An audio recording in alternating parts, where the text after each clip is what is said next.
구약 성경입니다. 우리 시편입니다.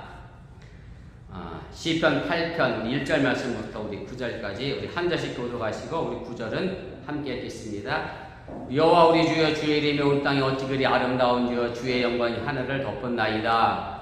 주의 대적으로 말미암아 어린아이들과 젖먹이들의 입으로 명령을 세우시며 이들 모습들과 보복자들을 잠잠하게 하게 하십니다.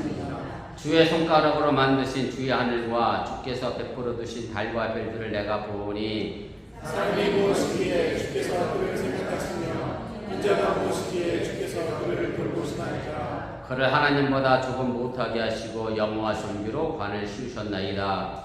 주의 손으로 만드신 것을 다스리게 하시고 만물을 그에게 나라게 하셨으니 구원 모든 소와 양과 들짐승이며 공중의 새와 여호와 우리 주여 주의 이름이 온 땅에 어찌 그리 아름다운지요. 아멘. 오늘 이 시간 우리 화평 속해 우리 특별 찬양 읽겠습니다.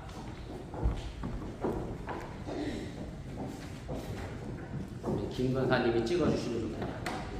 김지영 권사님.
말씀을 드립니다. 제가 오늘 설교 제목이 사람이 무엇이기에인데요.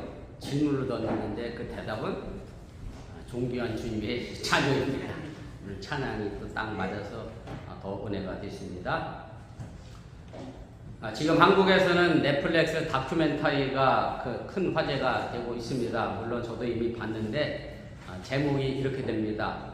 넷플릭스를 하시는 분들은 보시면 조금 충격적인 이야기일 수도 있습니다만 한번 보시면 또 나쁘지 않을 것 같습니다. 나는 신이다 라는 그런 제목입니다.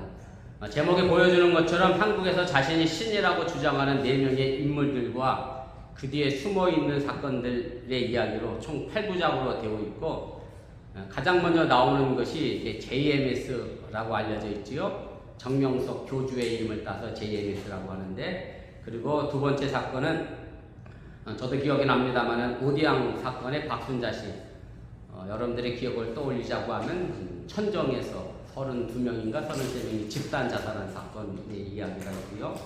그 다음에 아가동산의 김기순 씨, 이천에 돼지농장 하는 협업농장을 했던 거기서도 3명의 사람이 이제 죽었죠. 그 다음에 만민중학교의 이재로에 관련된 그런 내용입니다. 제 기억으로는 이 JMS 정명석은 제가 신학교 다닐 때 대학계 침투해서 대학생이 가장 많은 이단교회로 제가 기억을 하고 있었는데 그 방송을 보니 제 기억이 틀리지 않았음을 제가 알게 됐습니다.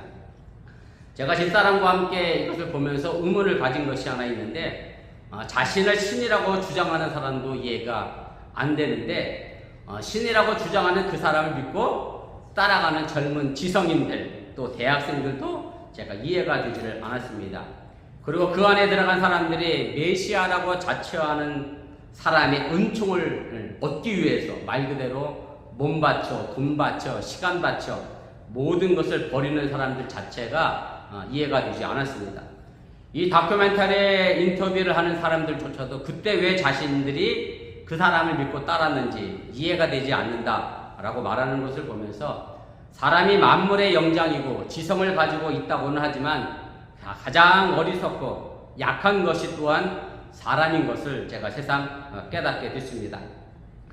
나는 신이다를 연출한 이 조성현 PD가 하는 말이 2023년도에 대한민국에 아직도 나는 신이다, 메시아다라고 주장하는 사람이 100명이 넘는다고 그래요. 어떤 사람들이 그러는지 모르겠습니다만은 제가 우스갯소리로 제 딸한테 그랬습니다. 내가 신이라고 그러면 나를 따라올 교인들이 있을까?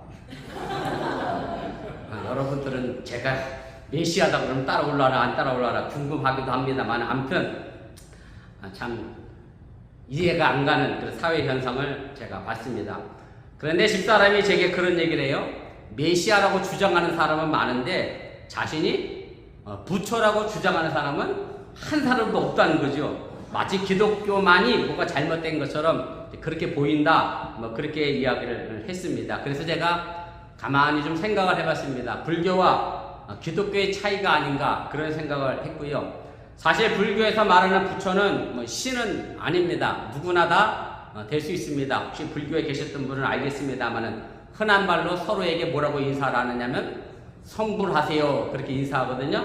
성불의 의미가 뭐냐면 이룰 성자에 이제 부처 불자를 써서 부처를 이룬다라고 하는 얘기고, 불교에서는 사실은 모두가 다 기도하고 참선하고 정진하면 나도 뭐가 될 수 있느냐면 부처가 될 수 있다라고 가르칩니다. 그래서 불교에서 부처는 우리 기독교가 믿는 하나님과 같은 개념의 신은 아니다라고 하는 얘기입니다.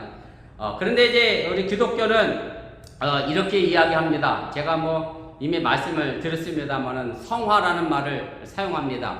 우리가 성화는 거룩하게 되어져 간다라고 하는 얘기고, 성불하고 비슷할 수도 있습니다만은 거룩하게 된다는 것이지 우리가 하나님이 된다 혹은 우리가 예수님이 된다라는 그런 의미는 아닙니다.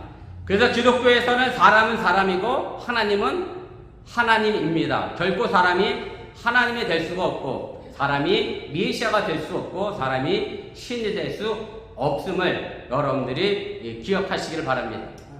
오늘 우리가 함께 읽은 시편은 사람이 무엇이기에, 사람이 무엇에 대하여, 사람이 무엇인지에 대하여 정의를 하면서 하나님의 전능하심과 위대하심에 대하여 노래하는 시라고 할 수가 있습니다. 사람은 보잘것없는 존재이고 그 사람을 사랑하시고 인도해 가시는 하나님을 위대하심을 찬양하는 시다라고 할 수가 있습니다. 오늘 시편 기자는 본문 1절에서 여호와 우리 주여 주의 이름이 온 땅이 어찌 그리 아름다운지요라고 시작으로 노래합니다. 온 땅, 온 자연, 온 우주를 통해서 이 시인은 하나님의 이름을 느끼고 있었고 그렇게 하나님의 이름을 찬양하고 있습니다. 이름이라고 하는 것은 단지 이름이 아닙니다. 이름에는 인격이 담겨 있고 삶이 담겨 있습니다. 여러분들이 아무개 이름을 떠올리면 그 사람의 모든 것이 생각납니다. 그 사람의 이름만 생각나는 게 아니라 성격이든 행하였던 일들, 그 사람이 가지고 있었던 여러 가지 추억들이 다 떠오르게 됩니다. 그래서 이름은 단순히 이름이 아니라는 말씀입니다. 하나님의 이름에는 하나님의 뜻이 담겨져 있고 하나님의 손길이 있고 하나님의 생명이 있습니다. 바로 이 시편 기자는 온 자연과 온 우주를 통해서 하나님을 만나고 그리고 하나님과 함께 숨을 쉬고 있음에 노래하고 감사하고 있다라고 하는 얘기입니다. 시편 8편은 그래서 1절부터 마지막 9절까지 하나님의 위대하심과 은총에 대해 찬양하는 시라고 우리가 말할 수가 있습니다.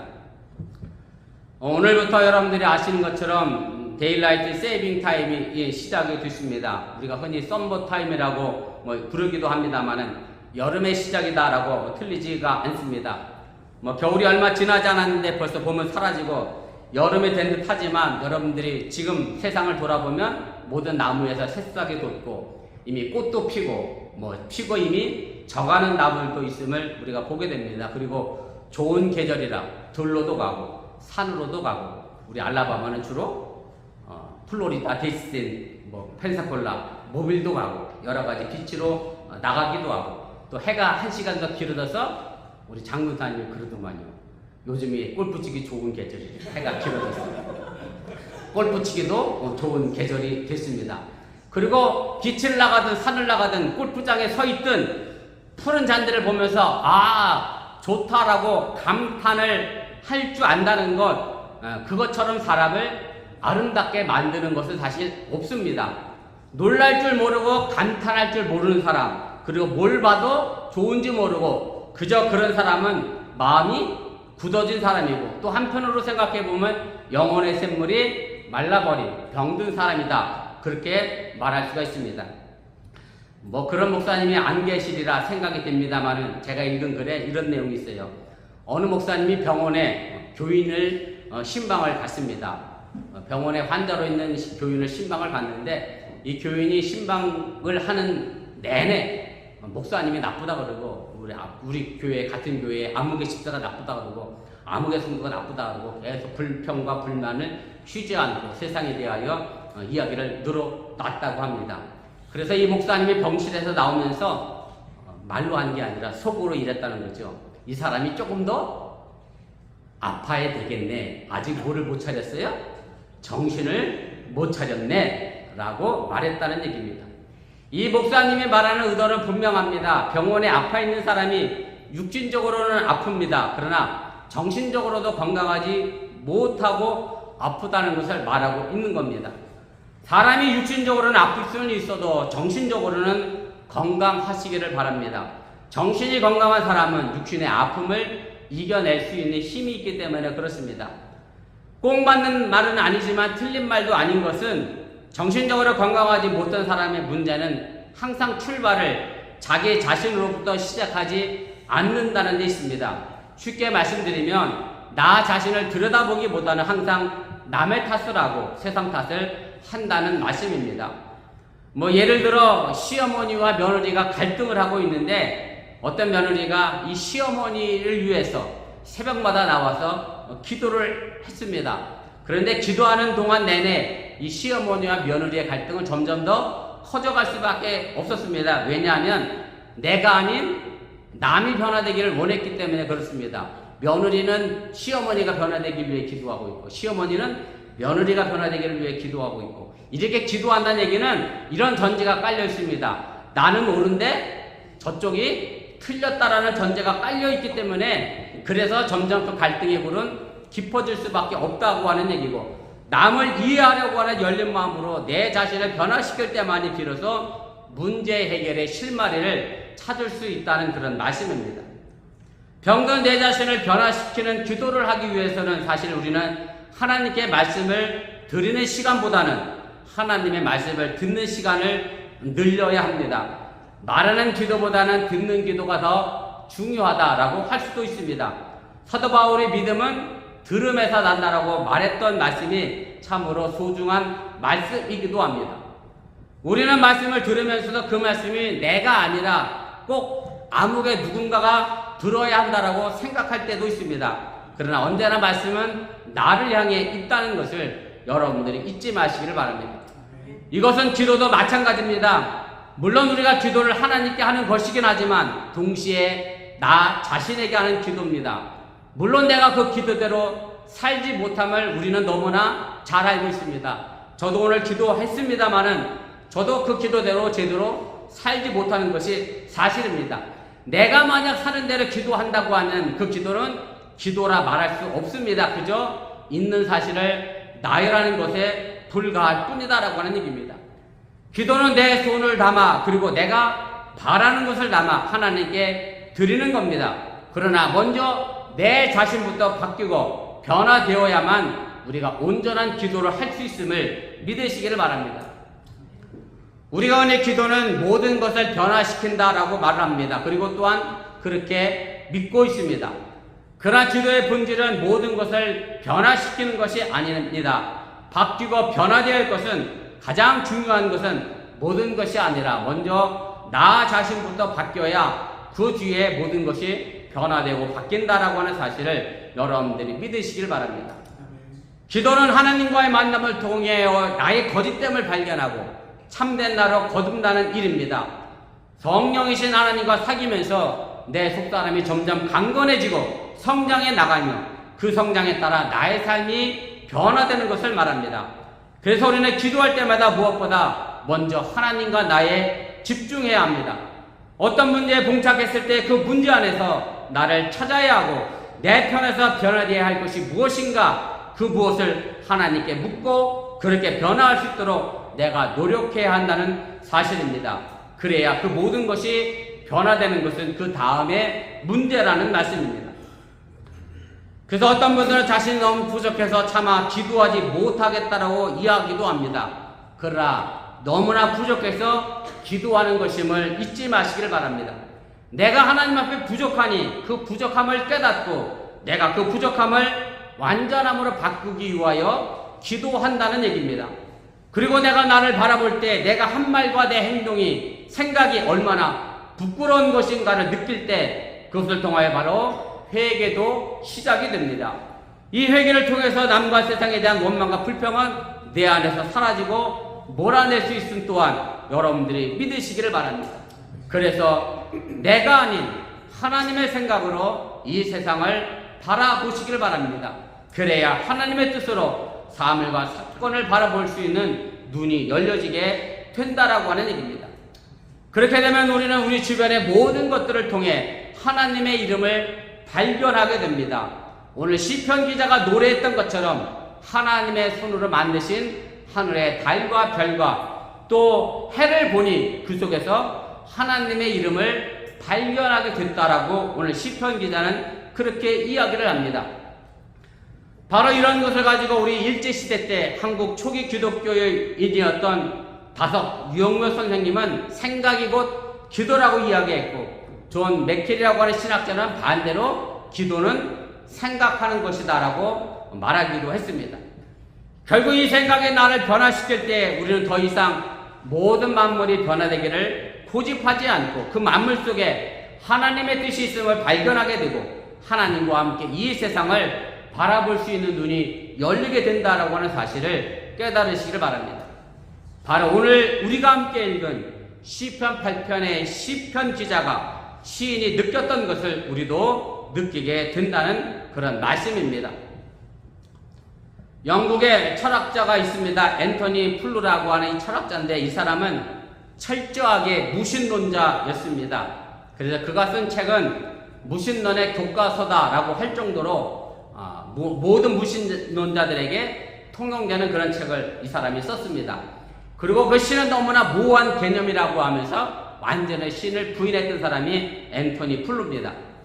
그런데 이 앤토니 플루가 82세 되던 해에 책을 하나 냅니다. 책의 제목이 신은 있다라는 제목이라는 책을 씁니다.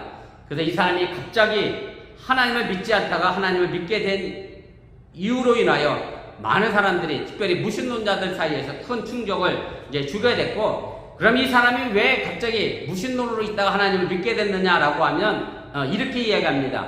이 세상의 자연 법칙이 우연으로 보기에는 너무 완벽하기 때문에 내가 하나님을 믿지 않을 수 없었다라고 고백하면서 신은 있다라는 책을 쓰게 됩니다. 어떤 의미에서 본다라고 하면 오늘 본문 3절이 말하고 있는 것처럼 주의 손가락으로 만드신 주의 하늘과 주께서 베풀어 두신 달과 별들을 내가 보기 때문에 그래서 하나님의 이름을 찬양한다라고 했던 시브리 시인의 마음과 이 앤토니 플루의 마음이 같았다라고 우리가 그렇게 말할 수가 있을 겁니다. 우리 대한민국에도 이런 분이 한 분 계십니다. 얼마 전에 이미 고인이 되셨습니다마는 한국의 교육학자이고 이화여대 교수로도 있었고 또 교육부 장관을 지냈던 분이 계십니다. 아주 유명하죠. 이어령 교수님입니다. 이어령 교수는 대표적인 한국의 무신론자 지성인입니다. 그래서 1970년대에는 기독교계 사람들과 신에 대하여 논쟁을 벌였던 대표적인 무신론자가 바로 이어령 교수입니다. 그런데 이어령 교수가 갑자기 2007년도에 기독교를 믿고 세례를 받으면서 그야말로 사람들을 충격에 빠뜨렸습니다. 그리고 책을 하나 썼습니다. 지성에서 이제는 내가 영성으로 살겠다.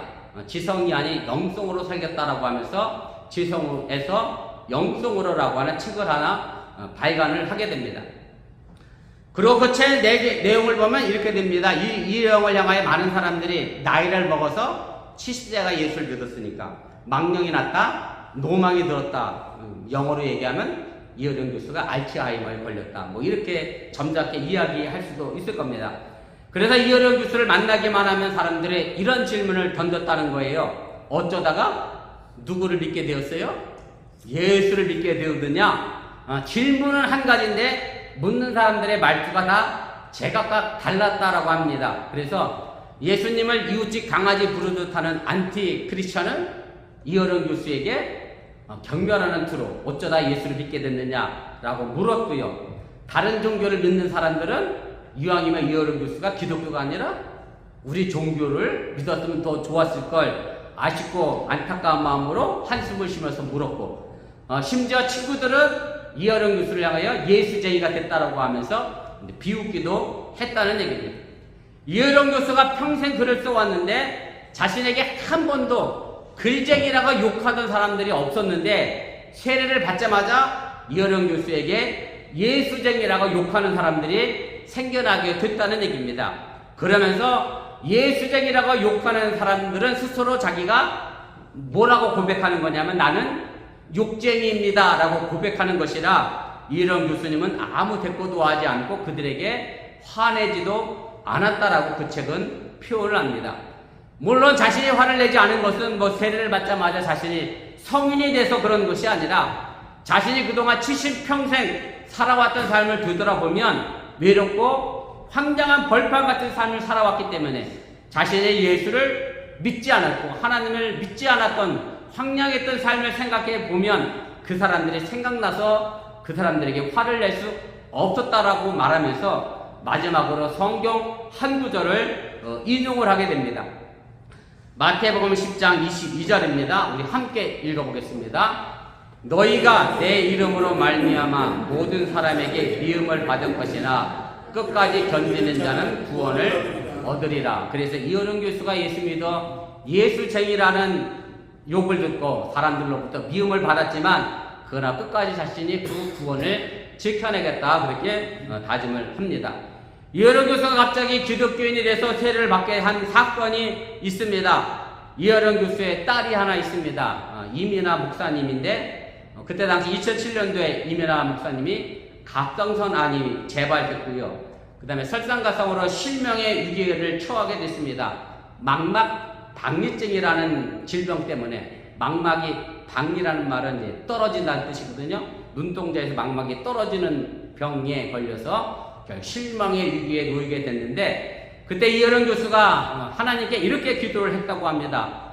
내 딸에게서 빚을 거두지 않으신다면 내 남은 인생을 하나님을 위하여 봉사하며 살겠다라고 기도를 하게 됐고 그 뒤 놀랍게도 7개월 만에 이 딸의 망막 박리 증세가 갑쪽같이 사라지게 됐습니다. 말 그대로 관중에서 나올 법한 사건에 대하여 이혜령 교수는 이 기적의 사건을 간증하지 말라고 했다는 겁니다. 왜냐하면 이 기적은 신앙의 궁극적인 목표가 아니기 때문이고 기적은 우리를 구원한 구원의 증표일 뿐이기 때문에 이 기적에 대하여 간증하지 말라고 딸에게도 당부했다는 얘기입니다. 시편 기자는 세상이 가득 찬 하나님의 숨결을 느꼈습니다. 그것은 너무나도 아름답고 경이로운 것이었고 늦게나마 이혜령 교수도 그 하나님의 손길을 느끼고 경험하게 됐다라고 하는 얘기입니다. 본문 2절에서 시편 기자는 어린아이와 젖먹이들의 입을 통해서도 주의 대적들을 잠잠하게 만드시기까지 놀라운 권능을 보여주셨다라고 고백을 하고 있음을 보게 됩니다. 그리고 4절에 이 시의 핵심적인 주제라고 할 수 있는 구절을 노래하게 됩니다. 우리 4절만 다 같이 한번 읽어보겠습니다. 사람이 무엇이기에 주께서 그를 생각하시며 인자가 무엇이기에 주께서 그를 돌보시나이까. 제가 이 문장을 유스에게 물었습니다. ACT 시험 문제 같잖아요. SAT나. 이 문장이 뜻하는 사람의 가치는 무엇인가요? 잘 이해를 못하더라고요. 여러분들 이해하시죠? 이 문장에서 사람의 가치는 별 볼 일 없다가 정답입니다. 별 볼 일 없다. 사람이 무엇이기에 사람이 별 볼 일 없는데도 불구하고 하나님은 우리를 지키고 돌보신다는 의미가 이 시편 기자의 노래입니다.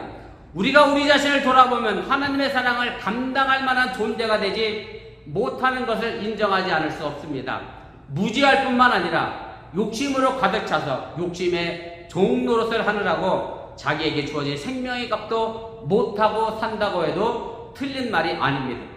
이렇게 못난 사람들, 유하나가 욕심이 가득해서 한편으로 병든 우리들에게 하나님의 지대한 관심을 가지고 계시고 우리를 돌보시고 우리를 사랑하신다라고 하는 말씀입니다. 이런 마음은 우리를 하나님의 자녀로 소중하게 보는 사랑의 마음입니다.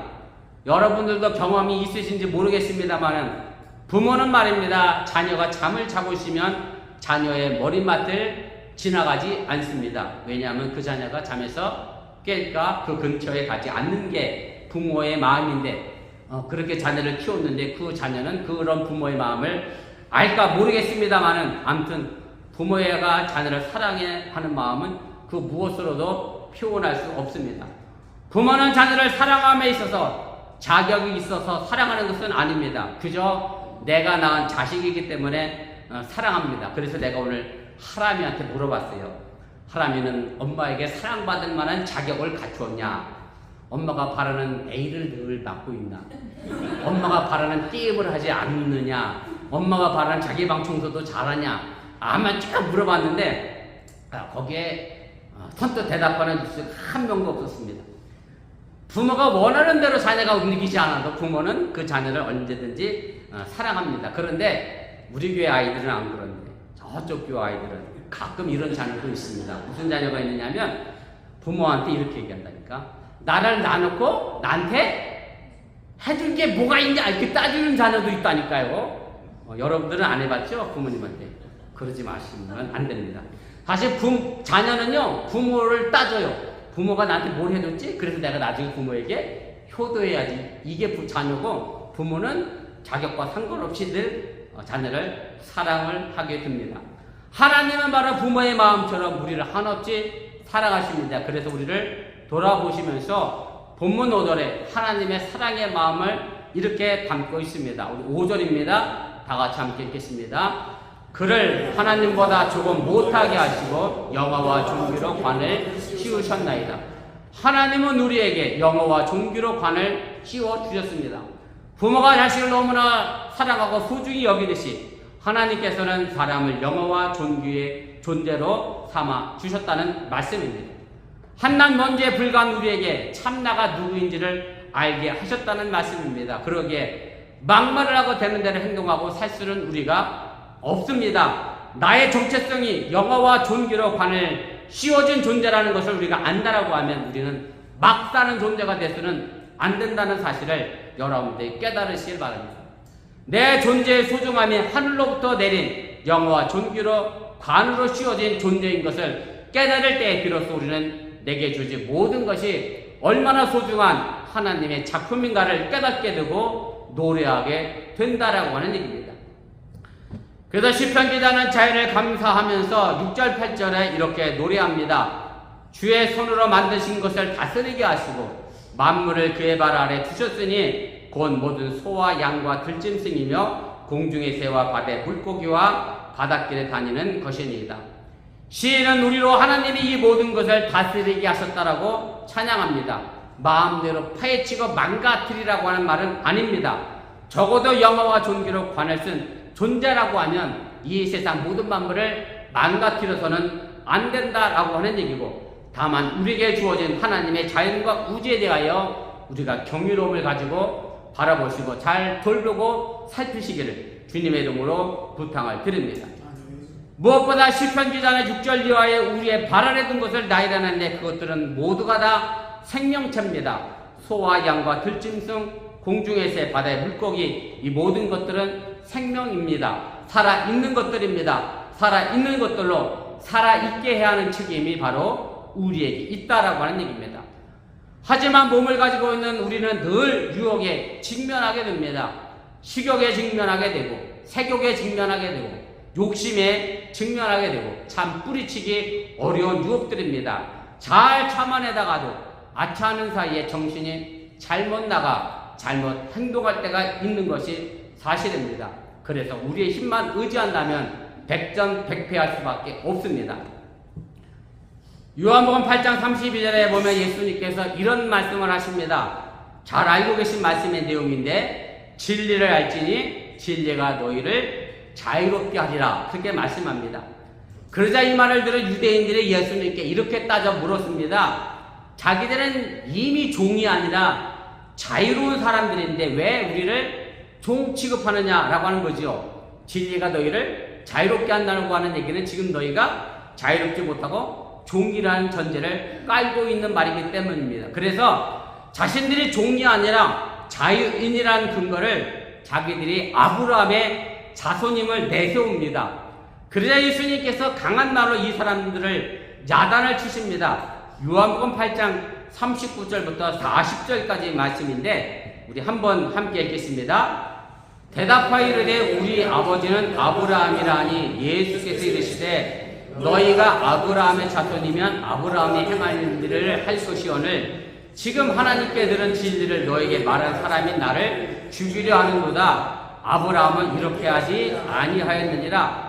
그러면서 진리를 거절하고 진리를 말하는 예수님을 죽이려고 하는 것을 보면 너희는 아브라함의 자녀가 아니라 분명 마귀라고 예수님은 말씀하고 계심을 보게 됩니다. 사람은 언제나 되고 싶은 나와 현실의 나와 늘 갈등하고 고민을 하게 됩니다. 통 크게 나눌 줄 아는 사람이 되고 싶지만 작은 것에도 바로 손떠는 속 좁은 사람일 때가 너무나 많습니다. 품이 넓은 사람이 되어 누구든 받아들이고 싶지만 작은 모욕이나 손해에도 불편함을 느끼는 것이 바로 우리의 모습입니다. 누군가의 설당이 되고 싶지만 자기 일에 전전긍긍하거나 남의 고통을 미처 헤아리고 살피지 못하는 것이 우리의 삶의 모습임을 발견하게 됩니다. 잘못된 것에 대하여 단호하게 아니다라고 말하고 싶지만 뒤돌아서서 그저 투덜대고 불평만 하는 것이 우리들의 삶의 모습입니다. 결국 이것이 우리의 작은 모습임을 우리들 스스로가 너무나도 잘 알고 있다라고 하는 얘기입니다. 우리가 바로 이것을 인정하고 이것을 가지고 마음 아파할 때 하나님의 은총이 우리에게 임하게 된다고 하는 사실을 여러분들이 믿으시길 바랍니다. 그리고 이 은총에 눈을 뜬 사람은 비로소 자기의 삶이 하나님의 사랑으로 버티어내고 있음 또한 발견하게 됨을 여러분들이 또한 깨달으시길 바랍니다. 이때 우리도 시인처럼 사람의 아들이 무엇이기에 주님께서 이렇게까지 우리를 돌보아 주십니까? 라고 말할 수밖에 없는 것이고, 우리 머리 위에 씌워진 존귀하고 영화로운 왕관을 보는 눈이 열리게 된다는 그런 말씀입니다. 하나님을 믿는 우리들은 하나님의 정원인 이 세상을 아름답게 만드는 책임이 있는 사람들입니다. 하나님은 우리 없이 세상을 만드셨지만 우리와 더불어 하나님은 새하늘과 새 땅을 만들어가길 원하시는데, 이것이 바로 하나님이 우리에게 베푸신 은혜임을 또한 믿으시기를 바랍니다. 오늘 주님의 고난을 묵상하는 사순절 세 번째 주일입니다. 내 존재가 영화와 존귀로 관을 씌워진 소중한 존재임을 깨달아 자연과 우주, 주어진 옆에 사람들이 얼마나 경이롭고 놀라운지 다시 새로운 눈을 뜨는 은총을 입기를 주님의 이름으로 간절히 축원을 드립니다.